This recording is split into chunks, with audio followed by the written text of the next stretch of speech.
Marlene's fingers trembled as she fished a stiff, yellowed receipt from the secret lining of her husband's favorite tweed jacket. It was for a safe deposit box she never knew existed, registered to a name she had never heard him utter.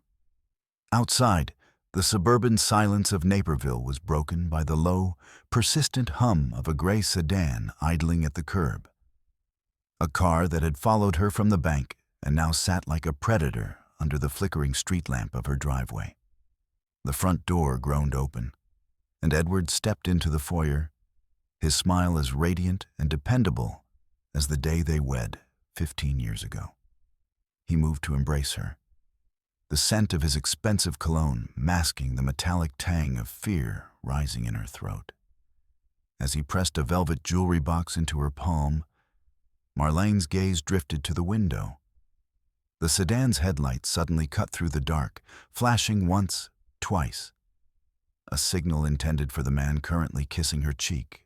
Every familiar gesture of her perfect husband now felt like the calculated movement of a stranger wearing a dead man's skin. Marlene Whitaker smoothed the delicate lace of the tablecloth, her fingers moving with a surgical precision that bordered on the obsessive.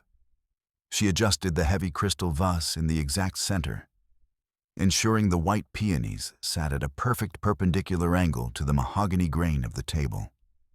The air in the Naperville dining room carried the sharp, clinical scent of lemon polish and fresh beeswax, a fragrance Marlene associated with order and control.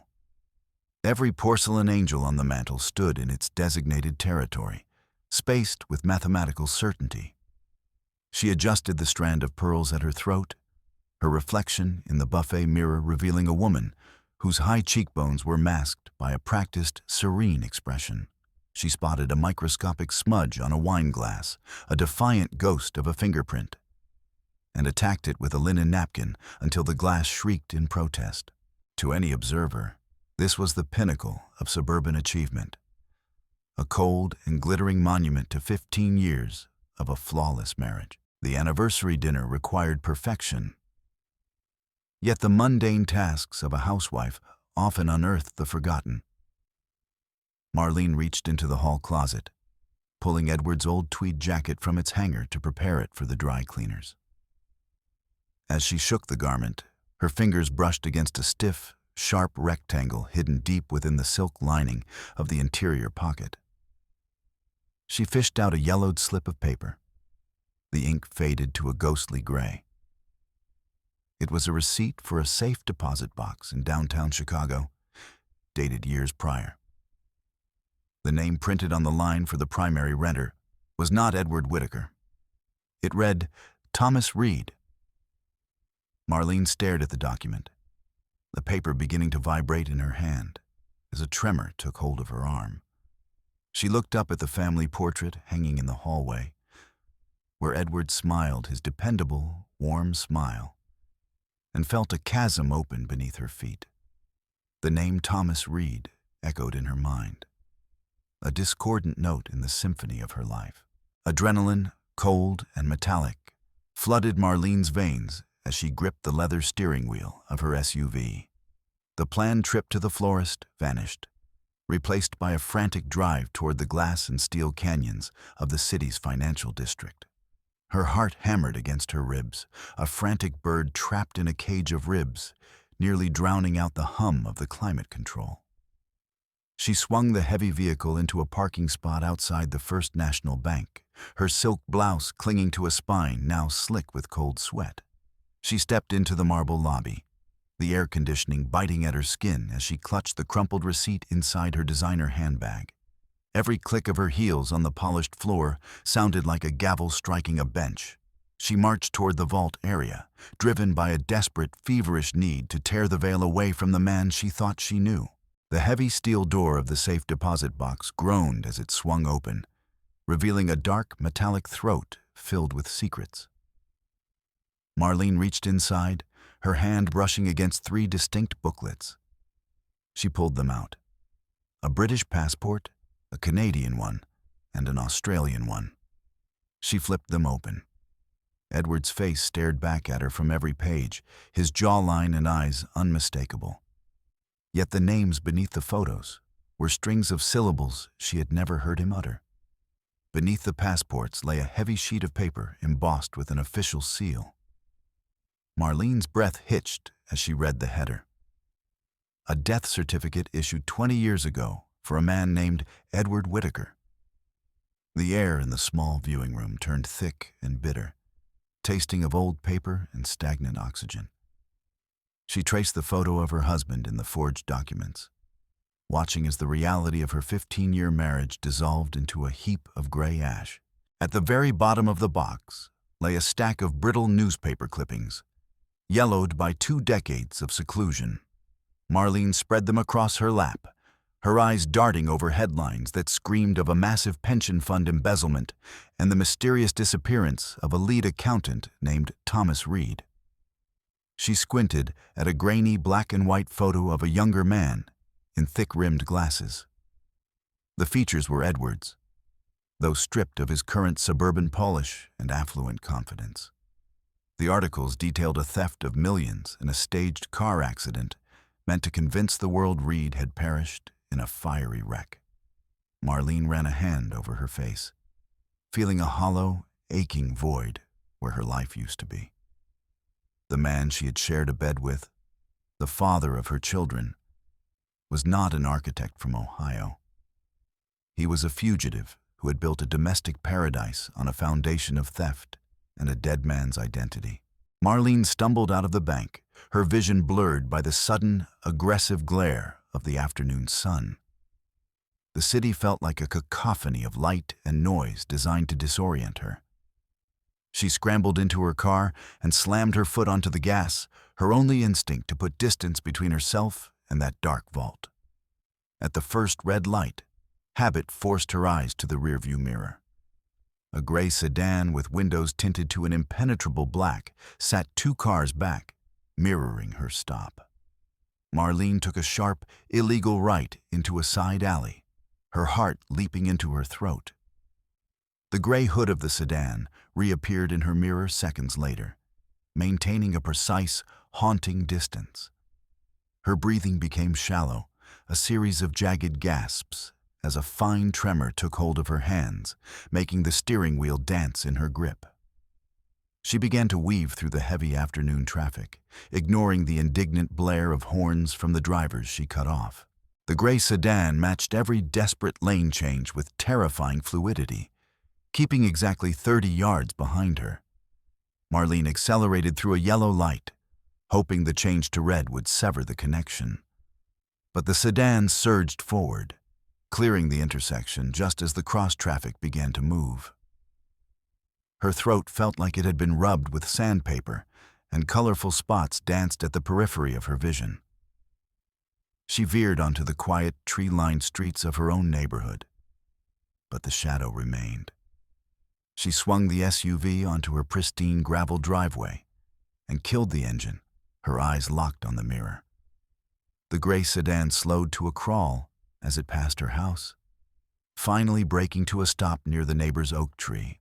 Marlene bolted into the house, her movements jerky and uncoordinated. She shoved the passports and clippings beneath a stack of old magazines in the darkest corner of a kitchen cupboard, her hands shaking so violently she nearly dropped them. Above her, the muffled thud of footsteps and the bright, high-pitched chatter of the children drifted down the stairs. She rushed to the sink, splashing freezing water onto her face in a desperate attempt to wash away the mask of terror.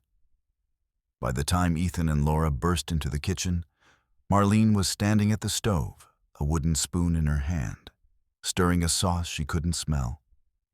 She forced her lips into a grotesque approximation of a smile, answering their questions about school while her hearing remained tuned to the world outside. She flinched at every rustle of the wind against the glass, terrified that the man in the sedan was watching her through the patio doors. The front door swung open with a familiar, heavy thud, and Edward stepped into the foyer, his face radiant with a wide, white-toothed grin. He tossed his keys onto the hall table with a casual clatter and crossed the room to Marlene, pulling a small velvet box from his pocket. Inside, A diamond necklace glittered against a black satin cushion, reflecting the kitchen lights. Edward leaned in to kiss her cheek, and Marlene was hit by the scent of his expensive cologne, mixed with the fresh, earthy smell of rain. She froze as his arms wrapped around her waist, his voice a low, warm murmur of love and anniversary wishes. Every gesture of affection, every touch she had once found comforting, now felt like the calculated movement of a predator. She saw only the mask of Thomas Reed, a masterpiece of deception designed to hide the rot beneath. During dinner, Edward dominated the conversation, his hands moving in animated gestures as he described a new construction project in the city.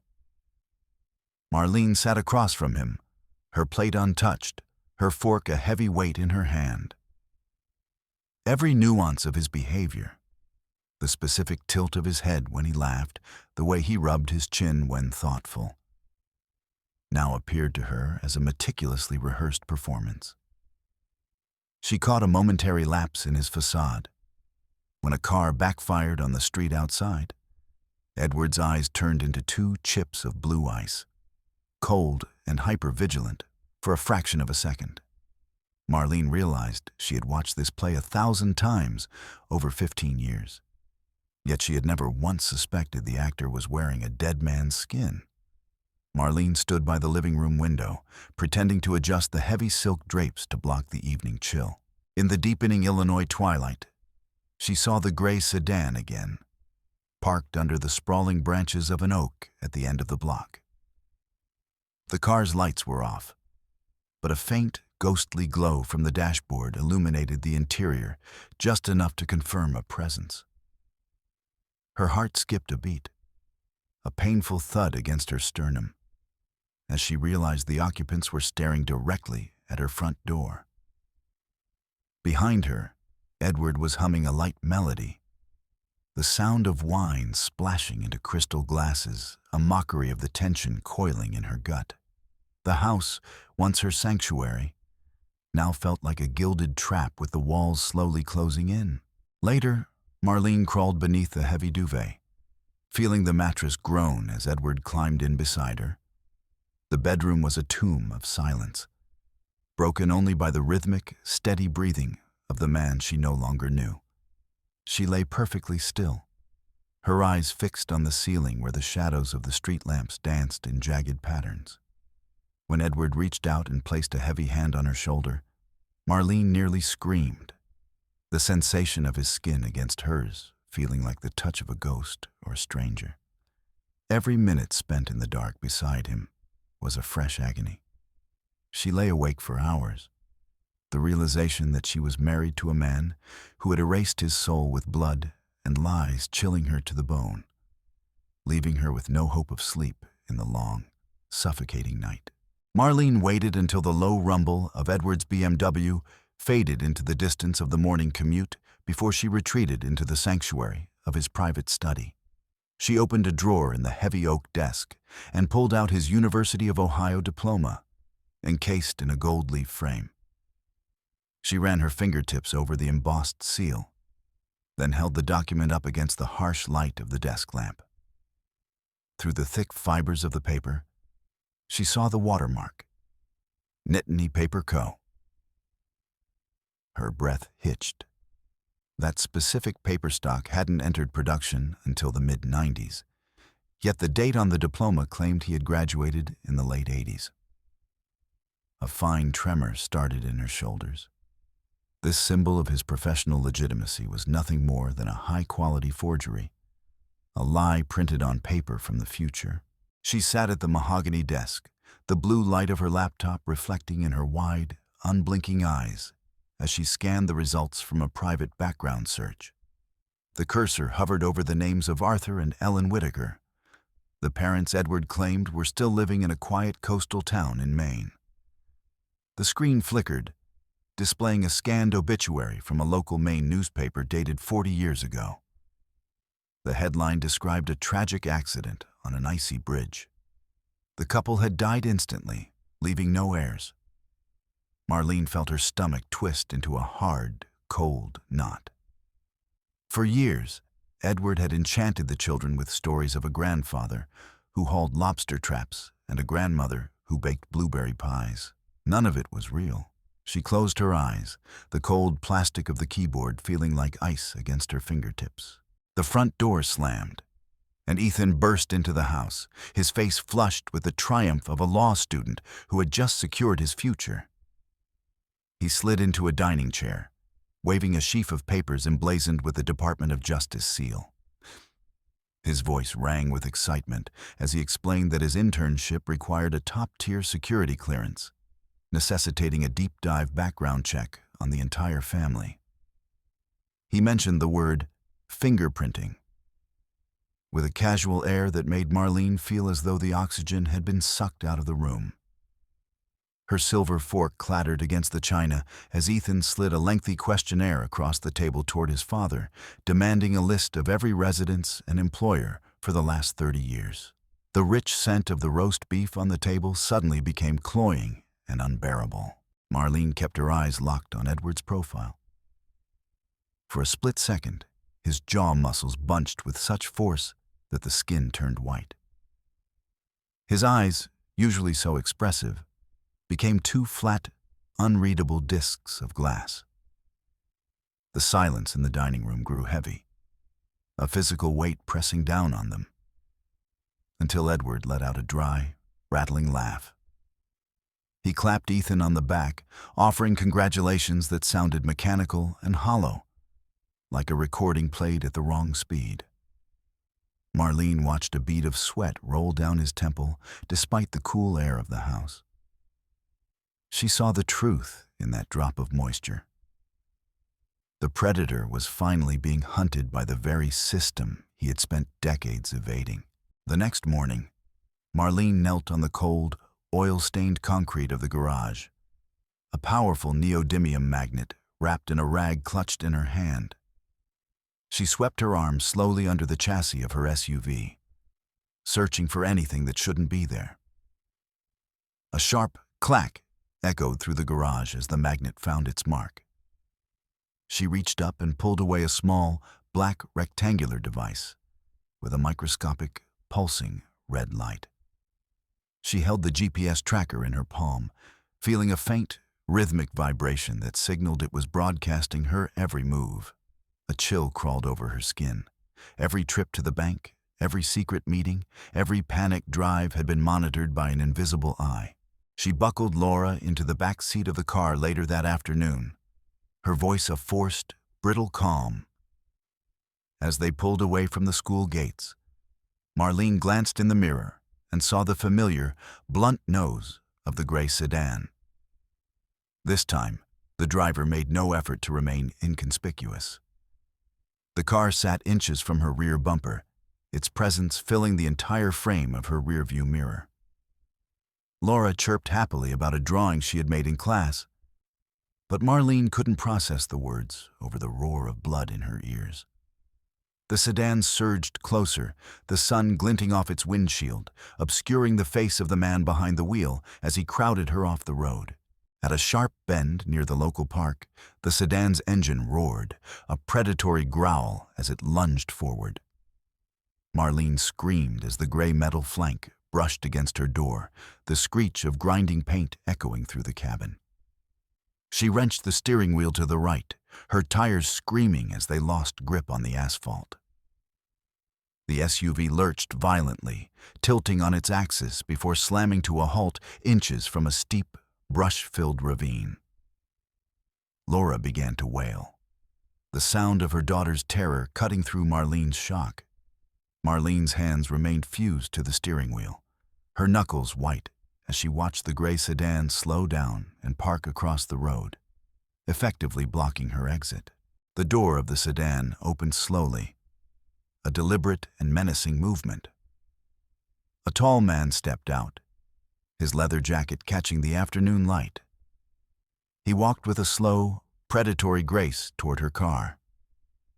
He stopped a few feet from her hood and removed his sunglasses, staring at her through the glass with eyes that were watery and devoid of any human warmth. A jagged scar bisected his left eyebrow, giving him a permanent, mocking sneer. He didn't speak. He simply tilted his head, as if memorizing the lines of her face for future reference.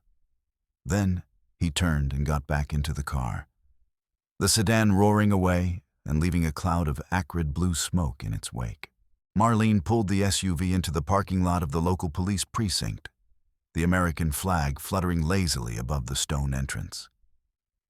Her hand hovered over the door handle, her heart pounding a frantic rhythm against her ribs.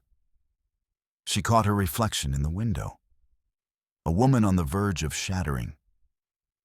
Then the image of Ethan's face flashed in her mind, bright with the hope of his legal career. She realized that walking through those doors would end his future before it began. He would be the son of a federal fugitive, his name a permanent stain.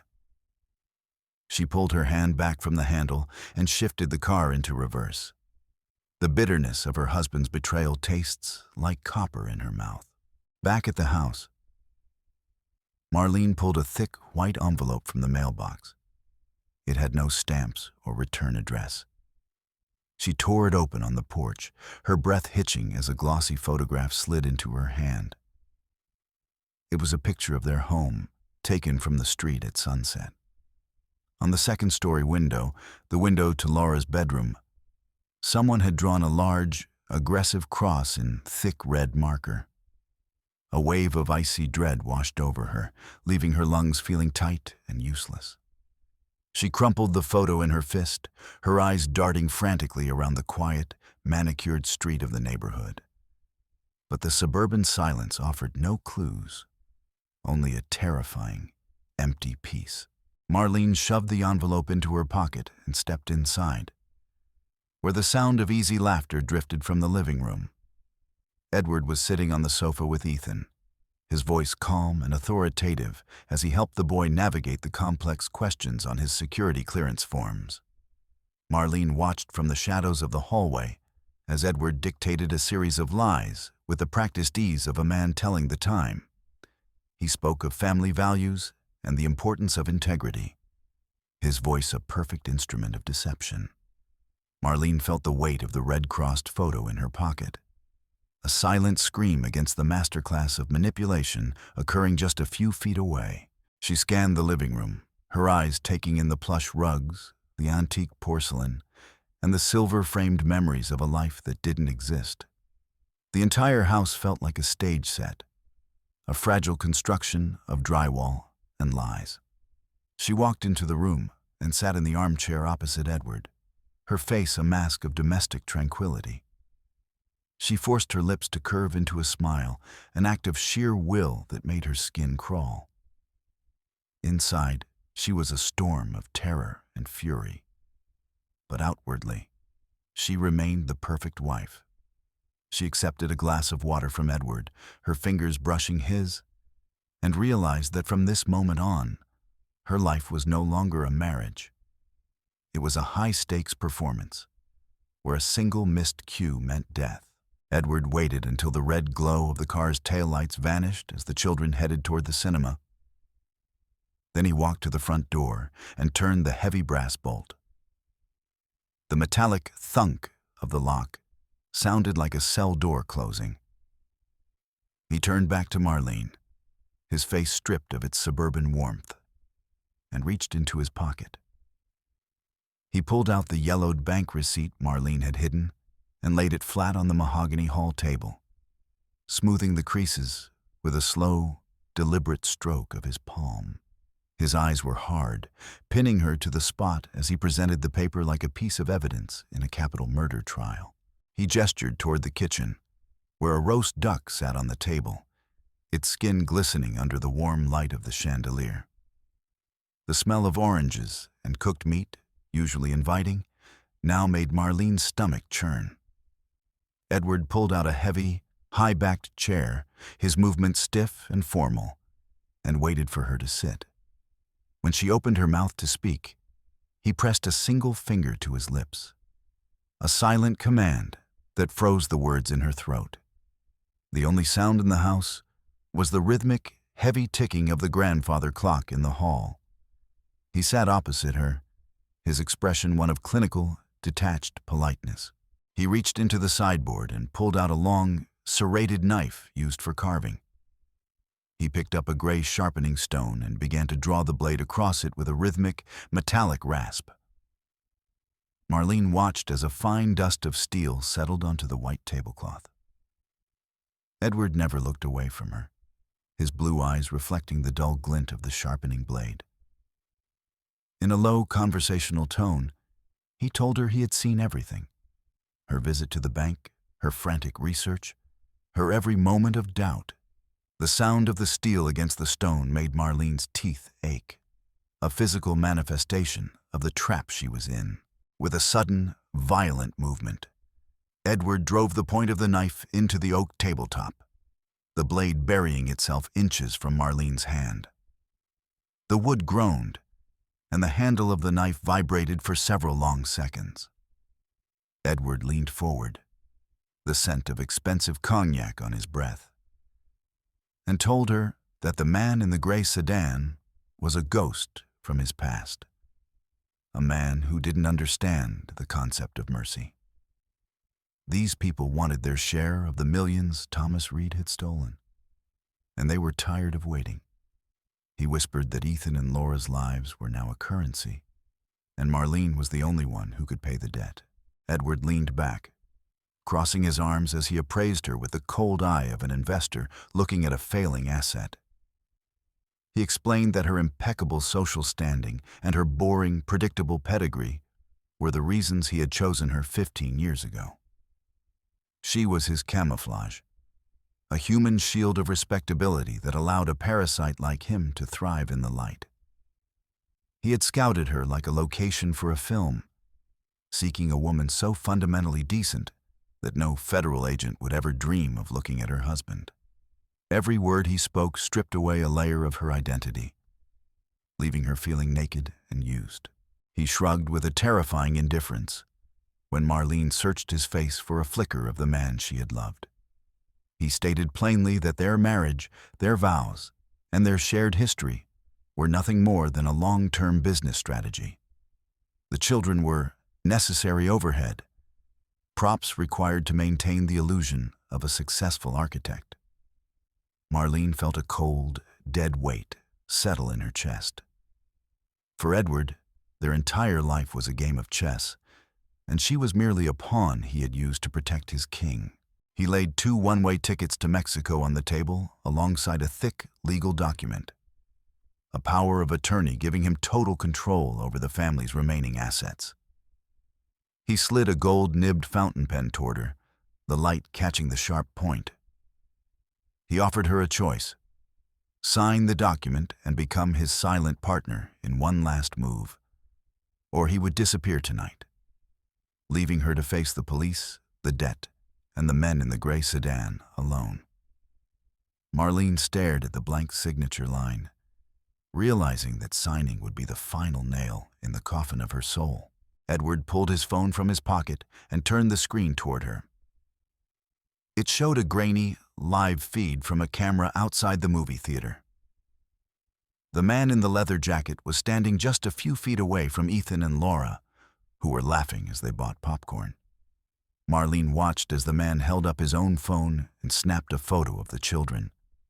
Her heart hammered a frantic, sickening rhythm against her ribs. The threat was no longer abstract. It was standing right next to her son. Edward slid the phone back into his pocket, his eyes never leaving hers. Marlene made a desperate grab for her own phone on the edge of the table. But Edward's hand shot out, his fingers clamping around her wrist like a steel manacle. She gasped at the sudden, sharp pain.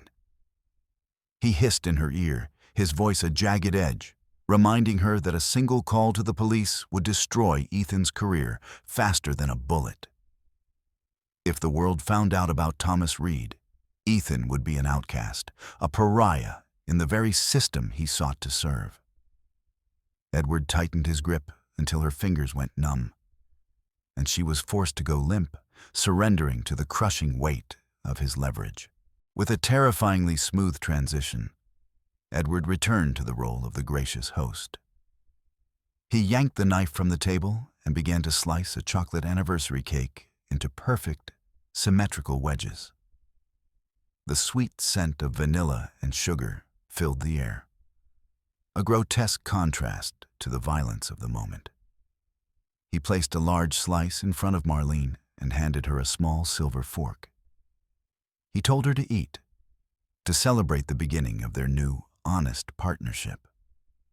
Marlene looked at the white frosting and felt a wave of nausea so strong she had to grip the edge of the table to keep from retching. She stared at the crumbs on the plate, her mind reeling. In the dim light of the kitchen, Edward's face looked like a mask carved from cold stone. She realized that the man she had married didn't exist. There was only this predator who had worn his skin. For him, their children were not people, but levers to be pulled and pushed. She saw her own destruction reflected in his hollow gaze. The domestic bliss of their Naperville home revealed as a hollow shell, a stage for a tragedy she was now forced to finish. Edward stood up, leaving Marlene in the shadows of the kitchen. He told her she had until dawn to sign the papers and accept the new reality of their lives. He walked to the front door, unbolted it, and stepped onto the porch just as the car carrying the children pulled into the driveway. Marlene heard his voice drift in from the night, bright, warm, and full of fatherly affection as he asked them about the movie. She sat in the dark, clutching the cold legal document, while her husband continued to play the part of a loving father just a few feet away. Marlene picked up the fountain pen, the weight of the gold and lacquer feeling heavy in her hand. The nib touched the paper, and the black ink bled into the fibers, forming the elegant, practiced curves of her signature. She didn't allow her hand to shake. She moved with a cold, mechanical grace. She blotted the signature with a napkin and slid the document across the table to Edward. She kept her eyes downcast, hiding the sudden, sharp clarity in her gaze behind a mask of broken submission. A faint, hollow smile touched her lips, a performance of defeat that Edward accepted with a smug, predatory satisfaction. She waited in the silence of the study, her ears tuned to the rhythmic, heavy sound of Edward's snoring from the master bedroom. The light from her smartphone screen was a blinding white needle in the darkness of the room. She slid open the desk drawer and found the black leather notebook hidden beneath a stack of blueprints. Her fingers flew across the pages, finding the columns of alphanumeric codes and offshore routing numbers. She took a series of high-resolution photos, the silent flash of the camera illuminating her face, hard, focused, and entirely devoid of fear. She replaced the notebook exactly as she had found it, her movements as silent as a ghost. The next morning, Marlene sat in a crowded, noisy coffee shop, the air thick with the smell of burnt beans and sugar. Across from her, a man in a faded hoodie tapped a frantic rhythm on his laptop. Marlene spoke in a low, urgent whisper, framing her request as a preemptive security audit. She handed over the encrypted drive containing the data from Edward's study. When the programmer nodded, confirming he could divert the funds into a series of mirrored accounts in the Caymans, Marlene felt the first real breath enter her lungs in days. The keys to Edward's kingdom were no longer his. They were being forged in the digital shadows, and only she would hold them. She spent the afternoon in her home office, the rhythmic clicking of the mouse the only sound in the room. She watched as the balances on Edward's private accounts began to flicker and drop. She moved the money in small, innocuous increments. 5,000 here, 10,000 there, labeling them as market adjustments or failed options. She felt a dry, searing heat in her fingertips as the millions Thomas Reed had stolen began to migrate into her control. In the next room, Edward was humming a tune, oblivious to the fact that the floor was being cut out from under him. She cleared her browser history and shut down the computer, leaving behind a trail of digital ghosts. Marlene stood beneath the drooping branches of a willow tree at the edge of the local park, her coat buttoned against the damp wind. door of the gray sedan opened, and the man with the scarred eyebrow stepped out, the smell of stale tobacco clinging to him. Marlene handed him a thick envelope containing printouts of flight cancellations and bank statements showing empty balances. She spoke in a voice as flat and cold as a frozen lake, telling him that Thomas Reed was planning to flee at dawn, leaving his old associates with nothing but debt. She watched the man's eyes narrow into slits of pure, focused rage. The poison of doubt had been planted, and she knew he would now watch Edward with the intensity of a hawk. The following morning, Marlene walked across the lawn, directing a crew of 3 men in Greenhaven landscaping uniforms. Beneath their heavy canvas jackets, she noted the telltale bulges of holstered weapons. She paid them in cash, her voice firm as she instructed them that Ethan and Laura were never to be out of their sight during the anniversary party. She adjusted a rose bush, her eyes meeting those of the lead security guard.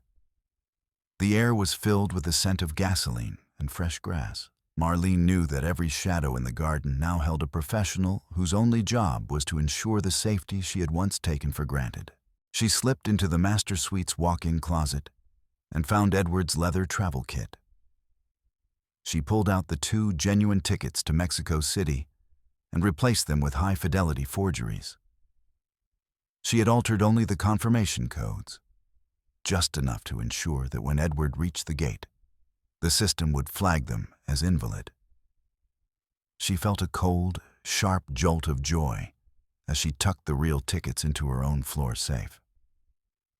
The trap for Thomas Reed was set, and the mechanism was oiled with his own greed. She locked her safe with 2 turns of the key and stepped back into the world of the living. Marlene caught Edward's elbow, guiding him away from the clusters of laughing guests toward the dark, quiet rear of the garden.